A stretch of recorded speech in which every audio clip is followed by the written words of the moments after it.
오늘 우리에게 주신 하나님의 말씀은 열왕기상 10장 14절에서 29절입니다. 솔로몬의 새 입금의 무게가 금 666달란트요.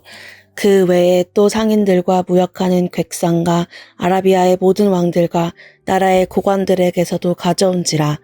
솔로몬 왕이 쳐서 늘린 금으로 큰 방패 200개를 만들었으니 매 방패에 든 금이 600세겔이며 또 쳐서 늘린 금으로 작은 방패 300개를 만들었으니 매 방패에 든 금이 3만에라.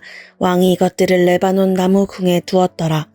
왕이 또 상아로 큰 보좌를 만들고 정금으로 입혔으니 그 보좌에는 6층계가 있고 보좌 뒤에 둥근 머리가 있고 앉는 자리 양쪽에는 팔걸이가 있고 팔걸이 곁에는 사자가 하나씩 서 있으며 또 12사자가 있어 그 6층계 좌우편에 서 있으니 어느 나라에도 이같이 만든 것이 없었더라. 솔로몬 왕이 마시는 그릇은 다 금이요 레바논 나무 궁의 그릇들도 다 정금이라.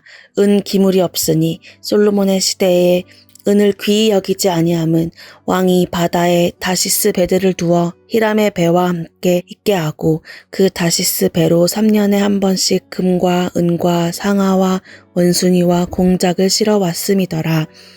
솔로몬 왕의 재산과 지혜가 세상의 그 어느 왕보다 큰지라. 온 세상 사람들이 다 하나님께서 솔로몬의 마음에 주신 지혜를 들으며 그의 얼굴을 보기 원하여 그들이 각기 예물을 가지고 왔으니 곧 은그릇과 금그릇과 의복과 갑옷과 향품과 말과 노새라. 해마다 그리하였더라. 솔로몬이 병거와 마병을 모으매 병거가 1400대요 마병이 12,000명이라. 병거성에도 두고 예루살렘 왕에게도 두었으며 왕이 예루살렘에서 은을 돌같이 흔하게 하고 백향목을 평지에 뽕나무같이 많게 하였더라. 솔로몬의 말들은 애굽에서 들여왔으니 왕의 상인들이 값주고 산 것이며 애굽에서 들어온 병거는 한 대에 은 600세겔이요 말은 한 필에 150세겔이라. 이와 같이 헷 사람의 모든 왕과 아람 왕들에게 그것들을 되팔기도 하였더라. 아멘.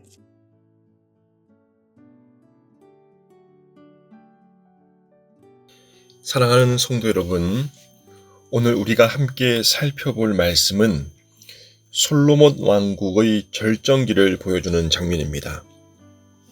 솔로몬의 지혜와 부요함은 당시 세계적으로 유명했고 그에게 들어온 금의 무게는 해마다 666달란트에 이르렀습니다.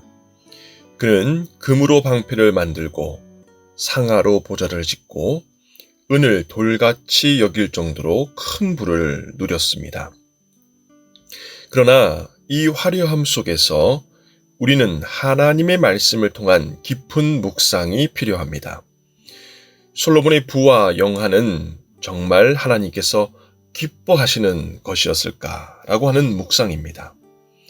눈부신 영광 뒤에 숨겨진 그 영적 의미를 함께 살펴보겠습니다. 솔로몬의 부요함은 분명 하나님의 축복에서 시작되었습니다. 솔로몬이 왕이 되어 기브온에서 하나님을 만날 때 그는 권력과 부를 구하지 않고 하나님의 백성을 잘 다스릴 수 있는 지혜를 구했습니다. 이에 하나님께서는 내가 내게 부와 영광도 주리니 내 평생에 왕들 중에 너와 같은 자가 없을 것이다 라고 열왕기상 3장 13절에서 약속하셨습니다. 그러나 오늘 본문을 자세히 보면 솔로몬은 신명기 17장에서 말씀하신 왕의 법도를 넘어서고 있는 것을 발견하게 됩니다. 신명기 17장 16절 말씀에는 이렇게 기록되어 있습니다. 그는 말을 많이 두지 말 것이요. 그러나 오늘 본문 26절 말씀을 보면 솔로몬의 병거가 1,400대요 마병만 2,000명인 것을 알 수 있습니다. 또 신명기 17장 17절에서는 자기를 위하여 은금을 많이 쌓지 말 것이며 라고 명령합니다.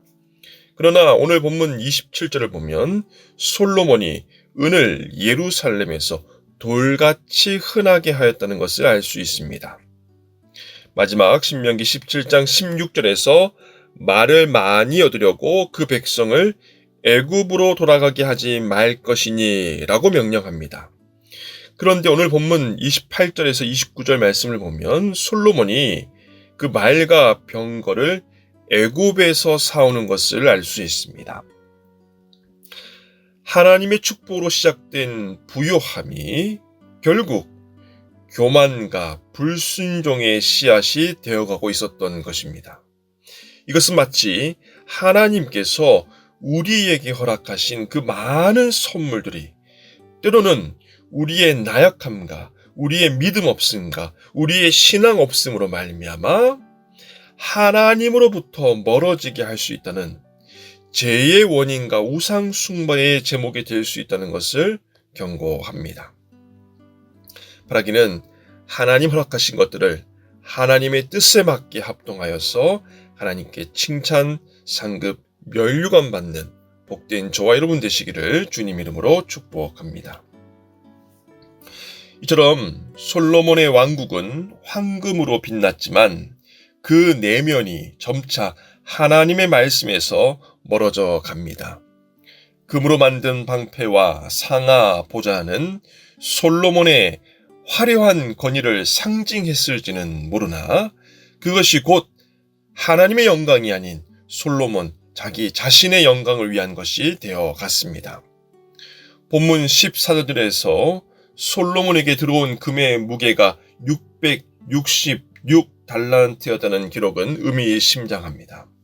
성경에서 666은 인간의 불완전함, 하나님께 대한 불순종의 상징으로 사용되곤 합니다.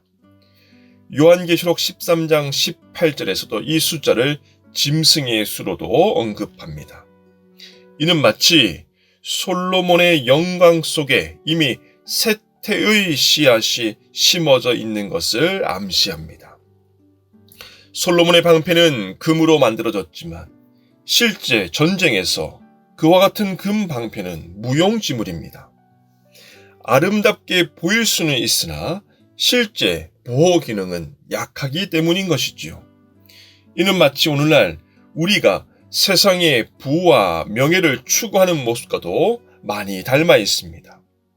많은 부와 높은 명예, 겉으로는 화려해 보일 수 있고 우리의 마음을 안정시키는 평안함이 제목이 될지는 모르겠으나 기억하시기 바랍니다. 영적 전쟁에서는 그와 같은 세상의 부와 명예가 우리를 결코 보호할 수 없다라고 하는 것입니다. 솔로몬의 왕국은 그 후 결국 분열합니다. 금으로 만든 방패가 애고방 시삭에게 빼앗기고 맙니다. 세상의 부요함이 영원하지 않다는 것을 보여주는 결정적인 교훈입니다. 다시 말해 금으로 쌓은 왕국은 결국 무너지고 만다는 교훈입니다.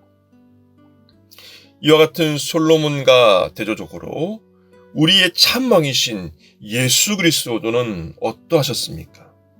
그는 상하 보좌가 아닌 말구유에 태어나셨고 금 방패가 아닌 십자가를 지셨으며 병거와 말을 타고 오신 것이 아니라 겸손의 상징으로 나귀를 타며 예루살렘에 입성하셨습니다. 요한복음 16장 33절에서 내가 세상을 이기었노라고 말씀하신 예수님은 권력과 부로 세상을 정복하신 것이 아니라 섬김과 희생으로 우리를 구원하셨다는 사실을 기억하시기 바랍니다.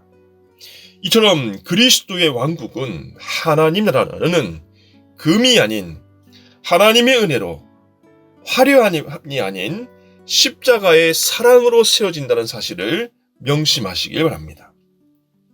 또 예수님은 요한복음 18장 36절에서 내 나라는 이 세상에 속한 것이 아니니라고 말씀하십니다.